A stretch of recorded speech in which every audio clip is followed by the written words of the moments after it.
HEC के हालात इन दिनों खराब हुए हैं और बात उस पे करेंगे। और जो लोग हैं एचईसी के, वो अब चाय और इडली बेचने को मजबूर हैं और बताया जा रहा है कि उन्हें लगभग 18 महीने से सैलरी नहीं मिली है। वेतन जो उनका है वो रुका हुआ है। और बता दें कि 31 दिसंबर 1958 में इसकी स्थापना हुई थी। और बट यूएसएआर और यूएसएसआर ओके और यूएसएसआर और चेकोस्लोवाकिया जी उनके सहयोग से एचईसी को तैयार किया गया था। और उस वक्त जो मशीनें लगी उन्हें आज तक नहीं बदला गया और या बदलती तकनीक के हिसाब से तैयार नहीं किया गया, ऐसा बताया गया। और इसकी कुछ उपलब्धियां हैं तो उसकी बात कर लेते हैं। पहले मैं चाहूंगा कि आप इसका जो मेन मुद्दा ये बता दें, उसके बाद हम उपलब्धियों पे बात करें तो बेहतर होगा। बिल्कुल। मेन मुद्दा तो देखिए यही है कि अभी तो 18 महीने से इनको सैलरी नहीं मिली और केंद्र सरकार की वजह से सैलरी नहीं मिली, ऐसा कह रहे हैं।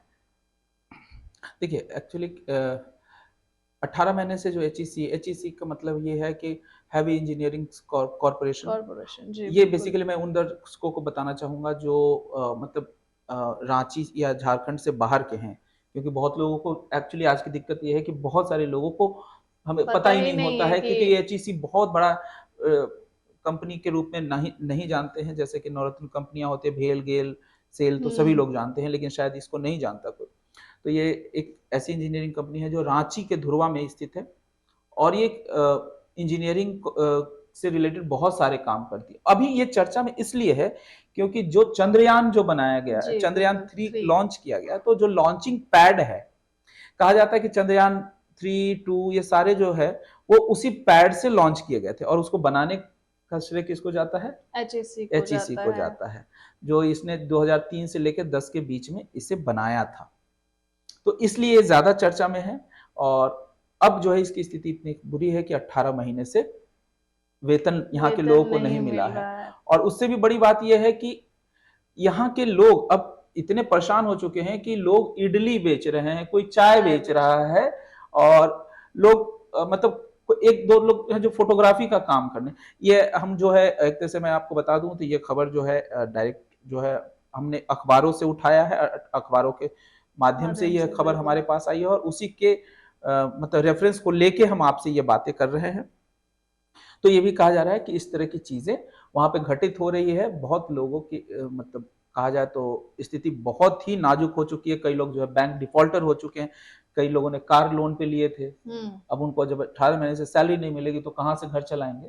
तो अब स्थिति वहां काफी खराब हो गई है। तो लेकिन अब इसको जानने से पहले ये जानना जरूरी है कि एचईसी क्या है, इसकी ताकत क्या है। आप जो है पहले ये समझ लीजिए, इसकी उपलब्धियां समझेंगे तब शायद आपको इसका इंपॉर्टेंस समझ में आएगा कि इसमें सरकार की नेग्लिजेंस है, नहीं है, या किसका दोष हुआ है। और अगर है दोष किसी का भी हो, क्या इसका जीर्णोद्धार होना चाहिए या नहीं होना चाहिए।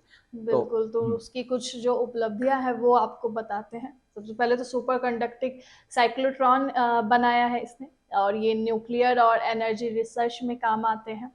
युद्धपोत में इस्तेमाल होने वाले high impact steel INS Vikrant के निर्माण में इस्तेमाल होने वाले एवीए ग्रेड स्टील को बनाने के लिए तकनीक nuclear power corporation India limited के लिए लो अलाय स्टील फोर्जिंग बनाने वाली मशीन को ये तैयार करता है। इसरो के लिए स्पेशल ग्रेड सॉफ्ट स्टील और पीएसएलवी और जीएसएलवी रॉकेट को लॉन्च करने के लिए लॉन्चिंग मोबाइल पेडस्टल और इसका निर्माण करता है और 6 एक्सिस सीएनजी मशीन भी ये बनाती है। डिफेंस सेक्टर में 105 mm तोप का गन बैरल, T-72 टैंक की turret casting, Indian mountain gun mark 2, Arjun main battle tank के लिए आर्मर स्टील कास्टिंग का निर्माण ये करती है। भारतीय नौसेना डिफेंस सेक्टर में 105 जैसा कि मैंने बताया। आगे बढ़ते हैं। भारतीय नौसेना के सबमरीनों के लिए propeller soft assembly, radar stock assembly और मशीन डीजल इनर ब्लॉक को एचएसी ने बनाया है। और भारतीय नौसैनिक पोत राणा के लिए stern gear system 120 MMA gun barrel की PIV मशीनरी भी इसने तैयार की है। और इसने न्यूक्लियर ग्रेड स्टील का निर्माण कर भारत को विश्व के उन 6 देशों में शुमार किया है जिनके पास ऐसी तकनीक है। इसने परिकल्पना उद्योगों को स्थापित करने वाले उद्योग के रूप में भी ये की गई है। मतलब बाकी उद्योगों के लिए जिन भारी मशीनों की आवश्यकता होगी उसका निर्माण HEC ही करती है। तो ये एक बड़ी उपलब्धि है। आप देखिए कि अगर भारत में चाहे वो डिफेंस हो, चाहे न्यूक्लियर प्रोजेक्ट्स हो, चाहे वो इसरो का काम हो, मतलब ये एक ऐसी कंपनी है जो सिंगल कंपनी कहा जाए देश की जो ये काम कर सकती है। यहाँ तक कि जिस चंद्रयान की बात कर रहे हैं तो जो लॉन्चिंग पैड बनाया गया है वो लॉन्चिंग पैड सिर्फ इंडिया में HEC ही बना सकती है। इसके अलावा कोई भी कंपनी नहीं है जो इसे बना सकती है। अब वैसी कंपनी की स्थिति आज ये हो चुकी है। हालांकि इसमें बहुत सारी चीजें हैं। कहा ये जा रहा है कि जैसे हम चंद्रयान की बात करें तो सरकार कह रही है कि चंद्रयान जब लॉन्च करना था उस समय जो है HEC के साथ इसका कोई भी जो है कॉन्ट्रैक्ट नहीं था। लेकिन ये बनाया उस लॉन्चिंग पैड को इन्होंने ही है। इस बात को ये लोग भी मानते हैं कि नहीं है। लेकिन कहा जाता है कि 2 इंजीनियर जब लॉन्चिंग पैड जो लॉन्च करना था तो यहाँ से HEC से भेजा गया था कि वहां पे सारी सिस्टम को देखने के लिए। बिल्कुल। लेकिन अभी जो समस्या है यहाँ पे जो सबसे बड़ी चीज है कि 2800 कर्मचारी हैं और इनकी सैलरी नहीं मिल रही है। सैलरी का इशू ये है कि अब जो है कहा जाता है कि ये पूरी तरह से कंपनी घाटे में चल रही है और घाटे में चलने के कारण जो है अब यहाँ पे जो सैलरी देने के लिए पैसे चाहिए वो पैसे इनके पास नहीं आ रहे हैं। अब जब पैसे नहीं आ रहे हैं तो पैसे दिए कहाँ से जाएंगे। और इसमें जो है और भी बहुत सारी चीजें हैं। जैसे मैं आपको बताऊं कि अभी जो है इस चीज को लेके इंडिया गठबंधन के जो लोग हैं उन्होंने वहां प्रदर्शन भी किया है। इसमें जो है खासतौर से ये 11 या 10 तारीख को जो है एक प्रदर्शन हुआ वहां पे जिसमें कि इंडिया गठबंधन के लोगों ने कहा कि अगर हमारी सरकार बनेगी तो हम इस पे जो है काम करेंगे और आपको जो है। इस पे वरिष्ठ कांग्रेस नेता सुबोध कांत सहाय ने भी अपनी प्रतिक्रिया दी है। मैं चाहूंगी कि क्या कुछ उन्होंने कहा, पहले आप उनको सुनिए।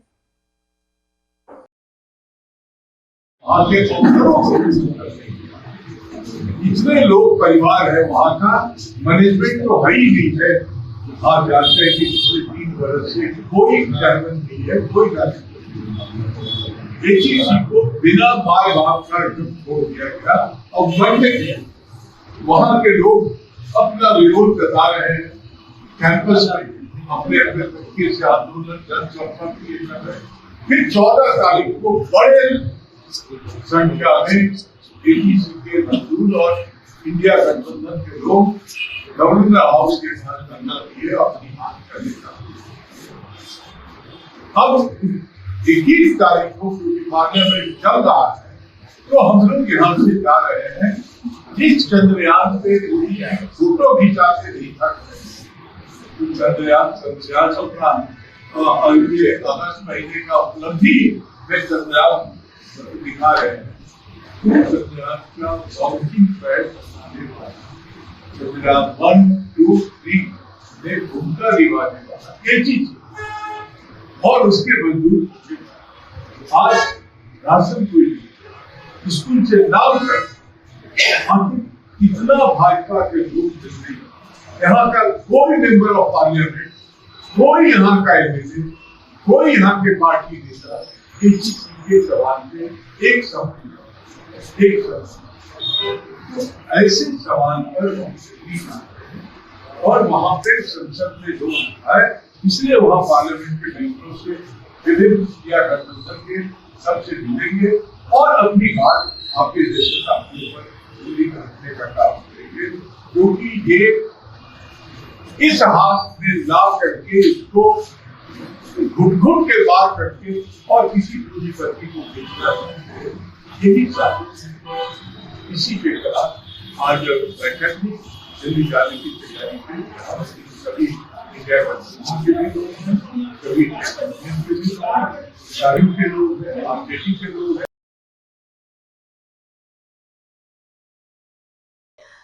तो सुना आपने कि उन्होंने क्या कुछ कहा, एचएससी की हालत बहुत खराब है। और एक तरफ बात करें हम, जब चंद्रयान 3 सक्सेसफुल हुआ था तो पूरे विश्व को गर्व हुआ था। जी देखिए, यही चीज़ है कि यहाँ पे सब लोग जो है अपनी अपने कहा जाए तो क्रेडिट लेने के लिए तो आगे आ जाते हैं, लेकिन जब इस तरह से कोई चीज़ अगर फंस जाता है तो उसमें प्रॉब्लम क्या होता है कि जो बड़े तबके के लोग, जो ऊपर के तबके के लोग, उनको ज़्यादा समस्या नहीं आती, समस्या आती है नीचे के तबके के लोगों को। लेकिन ऐसी जो कंपनियां होती है, जो बीमारू कंपनियां बन जाती है, पीएसयूज के, गवर्नमेंट के, इनके जो एम्प्लॉय होते हैं उनके लिए बहुत बड़ी समस्या होती है। अभी जो यहाँ पे जो सबसे बड़ी चीज़ है, देखिए सरकार पूरी तरह से पल्ला झाड़ रही है। अभी जो है कई लोग जो है जाके जब इनके मंत्रालय में बात करते हैं तो वो लोग कह रहे हैं कि इसको उभारने के लिए अभी जो है क्या आपके पास उपाय है, तो वो कहते हैं हमने इस पे कोई विचार नहीं किया है कि इसको किस तरीके से हम मतलब ठीक कर सकते हैं। कोई उनका इस पे अभी कोई योजना भी नहीं बनाई है। जबकि प्रधानमंत्री मोदी जो 2013 में यहाँ गए हैं, उन्होंने यहाँ भाषण दिया है कि क्या आखिर ऐसा क्यों है कि ये सब जो है कंपनियां बंद हो रही है, और आश्वासन दिया कि ये चीजें पूरी होगी। हालांकि नरेंद्र मोदी ऐसा कई जगह कर चुके हैं, बिहार में जो है चीनी उद्योग को भी लेके कर चुके हैं, लेकिन जो है वो जो भी जगह गए हैं अभी तक उन्होंने किसी भी चीज का जीर्णोद्धार नहीं किया। तो ये एक जो है सबसे बड़ी विफलता कहिए या उनकी नेग्लिजेंस कहिए, तो ये है। और इस पे जो आरोप भी लग रहा है, कांग्रेस के जो नेता हैं उनका आरोप भी है कि 48 ऐसे पीएसयू हैं जिसको सरकार ने शॉर्ट लिस्ट किया है नीति आयोग ने, और उनको ये चाहती है कि उनको बेच दिया जाए। और डिसइन्वेस्टमेंट की बात आप देखेंगे बीजेपी गवर्नमेंट में पहले भी होती रही और डिसइन्वेस्टमेंट हुआ है, तो उन आज भी जो है ये चाहते हैं कि इसको जो है अगर हम हटा दें तो हम कम से कम जो है बच जाएगा। क्योंकि इसका कारण क्या है कि देखिए अभी जो सैलरी है, अगर सैलरी की बात कहा जाए तो वो जो है अगर पूरा जो अभी बकाया है राशि है, अगर उसकी बात करूं तो लगभग 153 करोड़ रुपए हैं। अगर पूरे सभी लोगों की सैलरी दी जाए, जो बकाया है अगर दिया जाए तो 153 करोड़ रुपए हो जाएंगे। वहीं जो है लगभग बिजली बिल, जो बिजली के भी तो खर्चे हैं ही, चीजें हैं, चूंकि उनका टाउनशिप भी है वहां पे, तो उसका भी खर्चे हैं, तो वो 125 करोड़ के आसपास जो है अनुमान लगाया जा रहा है। तो इस तरह से बहुत सारे खर्चे हैं जो कहा जा रहा है। और कहिए कि अगर ओवरऑल पूरा अगर हम कहते हैं तो लगभग 2000 करोड़ रुपए की देनदारी बनती है। काफी ये बहुत तो बड़ा अमाउंट है। बिल्कुल। लेकिन देखिए सिंपल सी बात है कि बिना नेता के या बिना मुखिया के, बिना कैप्टन के जो है काम नहीं चलता। अगर बिना कैप्टन के खेले तो काम नहीं हो सकता, बिना नेता के अगर पार्टी बननी चाहे तो नहीं हो सकता। तो यहाँ जो सबसे बड़ी समस्या क्या है कि यहाँ पे अभी तक जो है सीएमडी जो है 4 साल से नहीं है कोई, तो जो आपका नेता ही नहीं है तो कैसे होगा? तो एक कार्यवाहक सीएमडी बना दिया गया है। वो जो भेल के जो है वो सीएमडी हैं, मतलब वहां के ये हैं, और उनको जो है अब यहाँ पे कर दिया गया है। तो ये इससे जो है कुछ होना तो है नहीं। वो भी कहा जा रहा है कि वो जो है 4 बार आए हैं मात्र यहाँ पे, अभी तक जो है वो 4 बार आए और देख के चले गए। तो इस तरीके से जो काम होता है, देखिए जब आपका नेता ही नहीं है तो काम आएगा तो भी आप क्या करोगे? अभी कहा जा रहा है कि ये भाभा एटॉमिक रिसर्च से इनके पास जो है 300 करोड़ का काम आया हुआ है, और उस काम को करने के लिए जो है जो मशीन चाहिए वो मशीन इनके पास है, ऑलरेडी है, और सिर्फ इंडिया में इन्हीं के पास है। 6000 टन का हाइड्रोलिक प्रेस होता है जो है, लेकिन वो हाइड्रोलिक प्रेस खराब है, तो उसको बनाएगा कौन? उसके लिए भी पैसे नहीं है। तो इसलिए अब ये 300 करोड़ का काम किसको दे दिया गया? और लार्सन एंड टूर्बो कंपनी को, LNT को दे दिया गया। तब वहां से काम चल रहा है। ऐसे इनके पास बहुत सारी चीजें हैं जो ये कर सकते हैं, लेकिन समस्या क्या है कि जब आपके पास जो मशीनें हैं, जिस मशीन पे आप काम करते हैं, कहा जाता है जब यूएसएसआर और चेकोस्लोवाकिया ने बनाया तो उस समय जो मशीनें लगाई गई वही मशीनें आज तक चली आ रही। अब टेक्नोलॉजी चेंज हो गई, बाकी चीजें चेंज हो गई, तो आप कैसे कर लेंगे?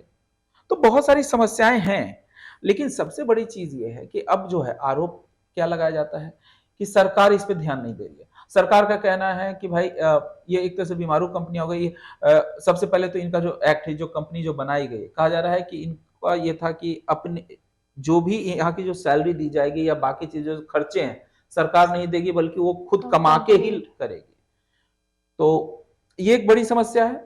लेकिन देखिए सबसे बड़ी चीज है कि अभी जो जितनी भी PSUs या CPSUs थे जो केंद्र सरकार के द्वारा चलते थे या जो ऐसे थे, ये सभी कंपनियों में लगभग ये पहली कंपनी नहीं है। इस तरह की बहुत सारी कंपनियां हैं जहां पे सैलरीज के इशू आप देखेंगे और सरकार जो है कहीं ना कहीं जो है उसमें मौन धारण की हुई है। वो अपने तर्क दे देती है और बच जाती है। आज जब 3,000 करोड़ मांगा जा रहा है वो नहीं दे रही है, जबकि आप इतने बहुत सारे जो है इस तरह की चीजों के लिए पैसे जो है दूसरों को दे रहे हैं। चाहे तो इस कंपनी को उठाया जा सकता है, ऐसा नहीं है, किया जा सकता है, लेकिन सरकार वास्तव में जो है चाहती ही नहीं है कि हम PSU सेक्टर को हाथ लगाएं। क्योंकि देखिए अब इसमें होता क्या है, जो मैनेजमेंट लेवल के लोग होते हैं उनको ज्यादा प्रॉब्लम नहीं होती है।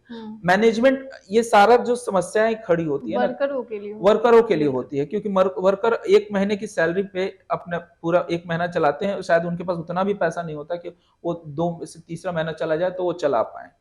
मैनेजमेंट लेवल पे ऐसा नहीं होता। अब ऐसे तो कैमरे के सामने मैं नहीं बोलूंगा, लेकिन बहुत सारे ऐसे करप्शंस हैं जिसके कारण मैनेजमेंट जानबूझ के भी इस तरह की आधे से ज्यादा जो PSU सेक्टर की कंपनियां हैं वो बर्बाद होने का सबसे बड़ा रीजन है तो मैनेजमेंट। मैं खुद जो है जिस सिटी से आता हूं वहां सेल का सबसे बड़ा प्लांट है बोकारो स्टील सिटी। आज की डेट, पहले वहां लगभग 1 लाख से ऊपर एम्प्लॉय काम करते थे, आज वहां 20,000 25,000 एम्प्लॉय। और पहले जो काम होता था और अब के काम में बहुत अंतर है। तो देखिए आज ठीक है, हालांकि इस बार सेल बोकारो के सेल ने इस बार जो है प्रॉफिट दिखाया है, लेकिन कंपनी एम्प्लॉय की छटनी चीजों खत्म होती जा रही है। तो कहीं ना कहीं सिस्टम में है कमियां तो हैं। अब उस कमियों को दूर करने के बजाय जो है अभी की जो सरकार है, खासतौर से मैं भाजपा की सरकार की बात कर रहा हूं, तो भाजपा सरकार जो है इस मामले में उनका कहना है कि जो कंपनियां बीमार हो गई इसको ठीक करने के बजाय वो इनको बेचने में ज्यादा इंटरेस्ट रखती है। तो ताकि अब इनका एक तर्क ये है कि भाई हम जो है सरकार हैं, हमारा काम शासन करना है, सरकार देश चलाना है, ना कि कंपनी चलाना है। इसलिए जो है आप इस तरह की चीजों पर ध्यान नहीं दे रहे।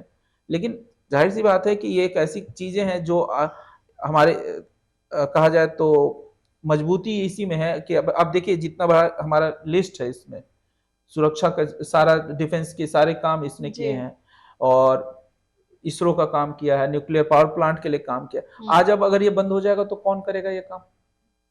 तो फिर या तो प्राइवेट कंपनियों के पास जाएगा, प्राइवेट कंपनियों में जाएगा तो वही गिने चुने लोगों के पास। तो फिर जब आप पे आरोप लगता है तो फिर आप बोलते हैं। तो अगर इनका अगर सही ढंग से इसको जीर्णोद्धार किया जाए तो ये कहा जाए तो सिर्फ लोगों को रोजगार ही नहीं मिलेंगे, बल्कि इससे जो है मतलब देश की आर्थिक स्थिति के लिए भी अच्छा है। और एक कहते हैं ना कि जैसे शक्ति का डिसेंट्रलाइज होना जरूरी होता है, उसी तरह से पैसे का भी डिसेंट्रलाइज होना जरूरी है। अगर 2 ही 3 पार्टियों मतलब लोगों के घराने में अगर पैसा चला जाए तो कहीं ना कहीं रुक जाता है।